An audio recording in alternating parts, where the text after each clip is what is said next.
Let's have another type of special product, which is the cube of binomial. Let's have this example, x plus 1 cube. Usually, to solve for this one, we're going to have x plus 1 multiplied 3 times itself.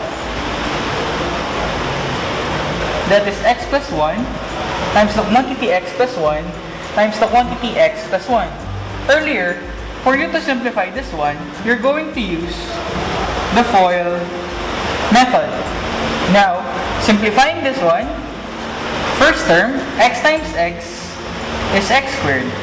X times 1, that is positive x. 1 times x, that is positive x.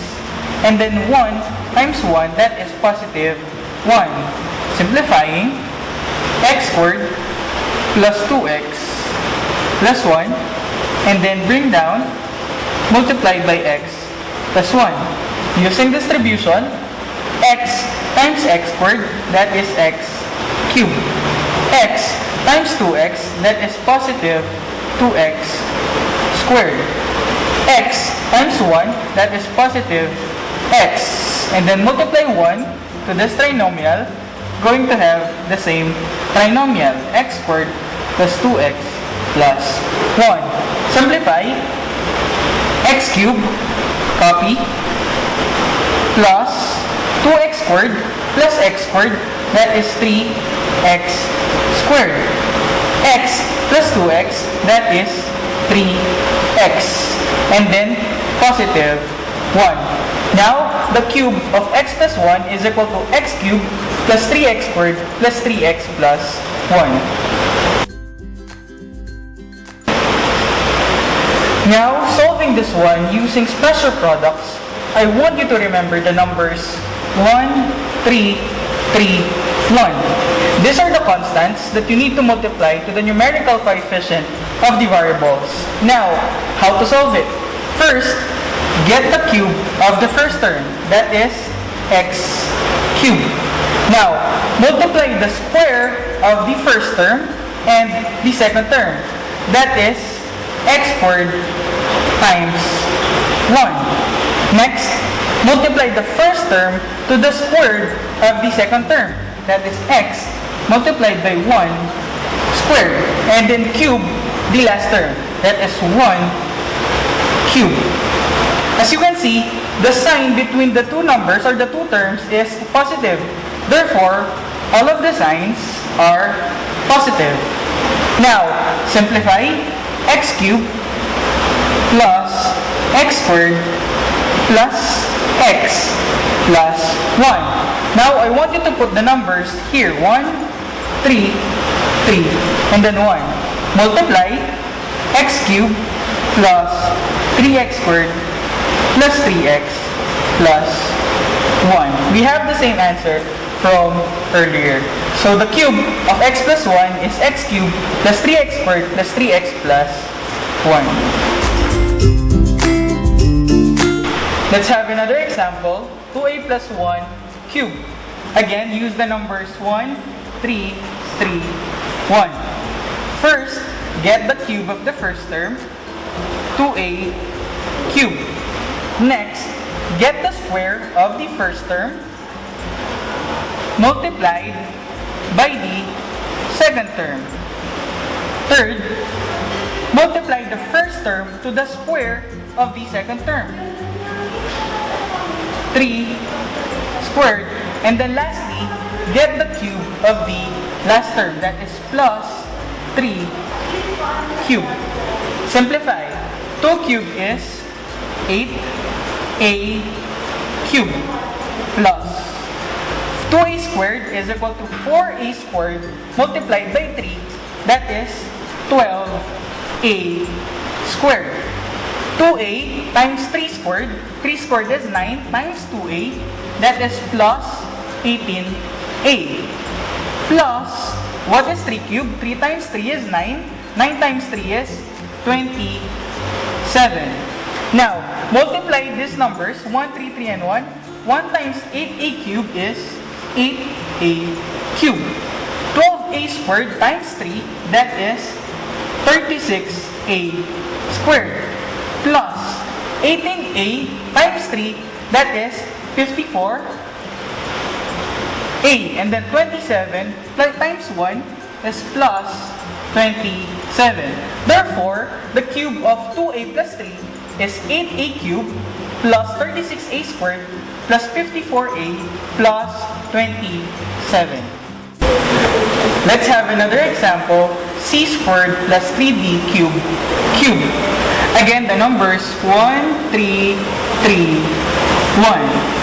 First, get the cube of the first term, c squared cubed, plus, get the square of the first term, c squared multiplied by the second term, 3b cubed, plus the first term multiplied by the square of the second term, c squared multiplied by 3b cubed squared.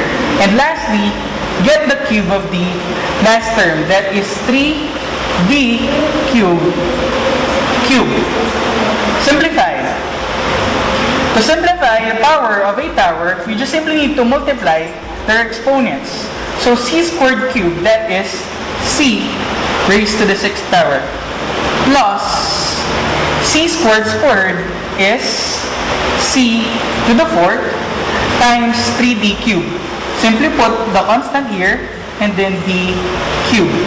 You need to arrange them alphabetically. Plus 3d cubed squared, 3 squared is 9, copy c squared, and then d cubed squared, that is d raised to 6, plus 3d cubed, 3 cubed is 27, times d raised to 9th power. And then multiply 1, 3, 3, 1, 1 times c raised to the 6, c raised to the 6. 3 times 3, that is 9, c to the 4th, d cubed, plus 9 times 3, 27, c squared, d raised to the 6th.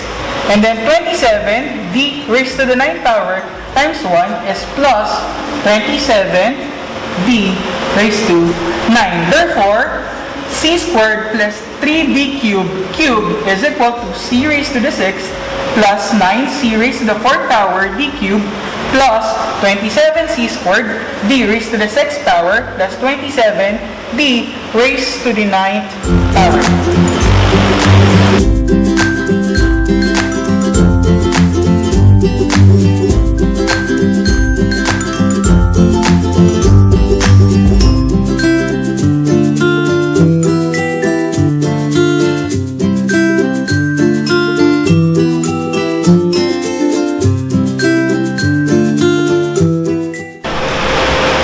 Let's have another example, 2m minus n cubed.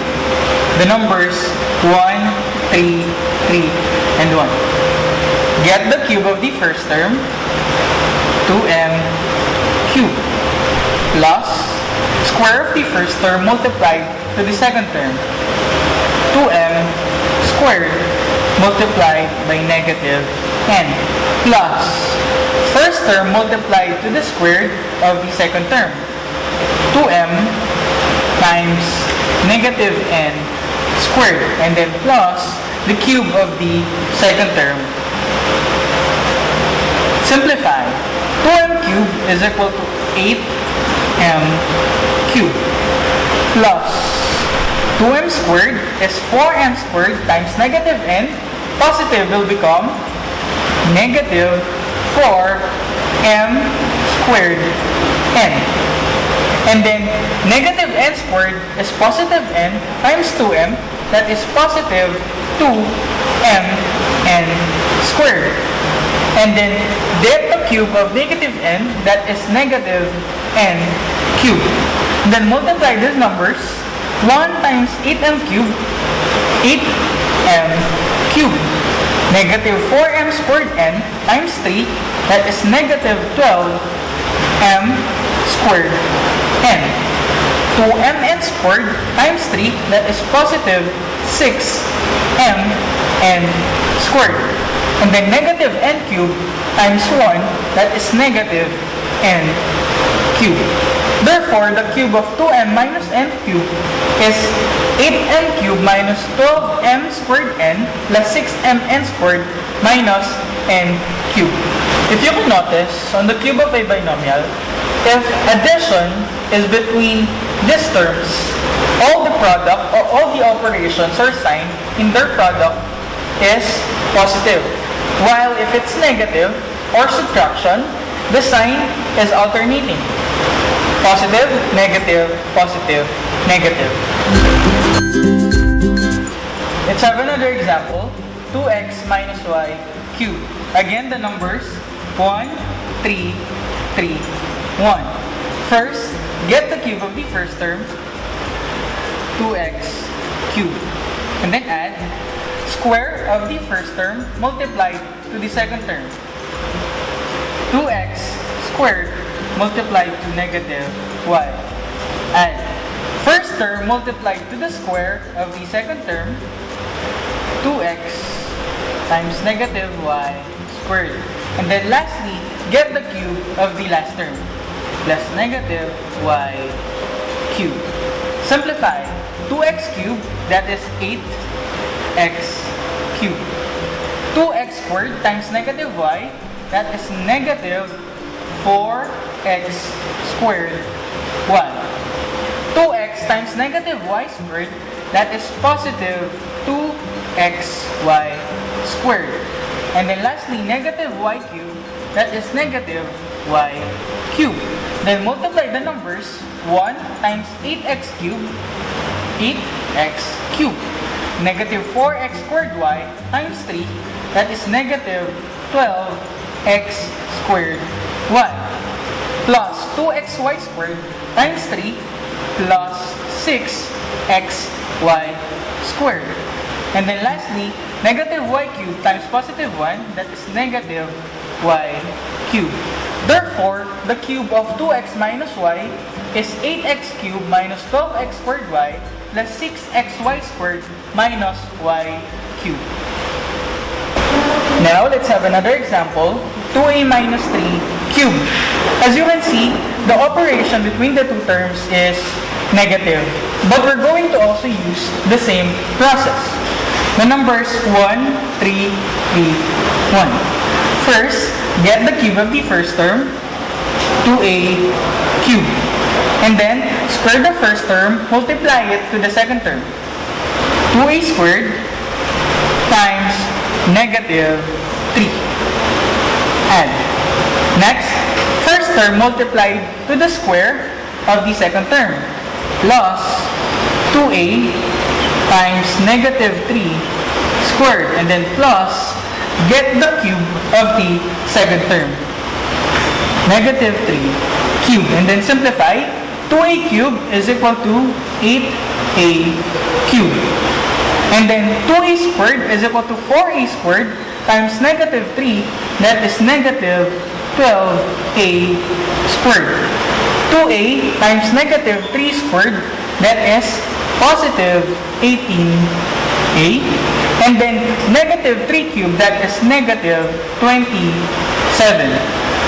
Next, multiply these numbers. 1 times 8a cubed, 8a cubed. 3 times negative 12a squared, that is negative 36a squared. 3 times 18a, that is positive 54a. And then negative 27 times 1, that is negative 27. Therefore, the cube of 2a minus 3 is 8a cubed minus 36a squared plus 54a minus 27. Let's have another example, 4x minus 2 cubed.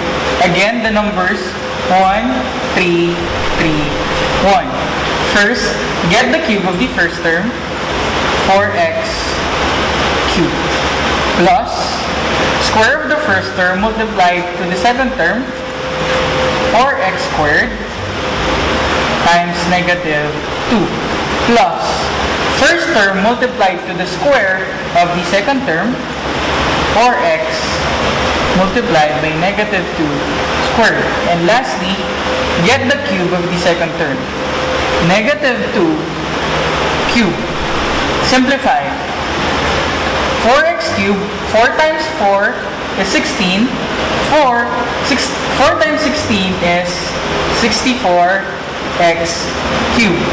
Plus 4 squared is 16 times negative 2. This is positive.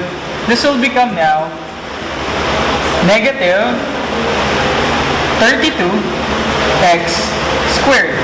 Negative 2 squared is 4 times 4x plus 16x, and negative 2 cubed is positive 8. Now, multiply these numbers. 1 times 64x cubed, that is 64x cubed. Negative 32x squared times 3, that is negative 96x squared. Plus 3 times 16x, that is 48x plus 8. Therefore, the cube of 4x minus 2 is 64x cubed minus 96x squared plus 48x plus 8.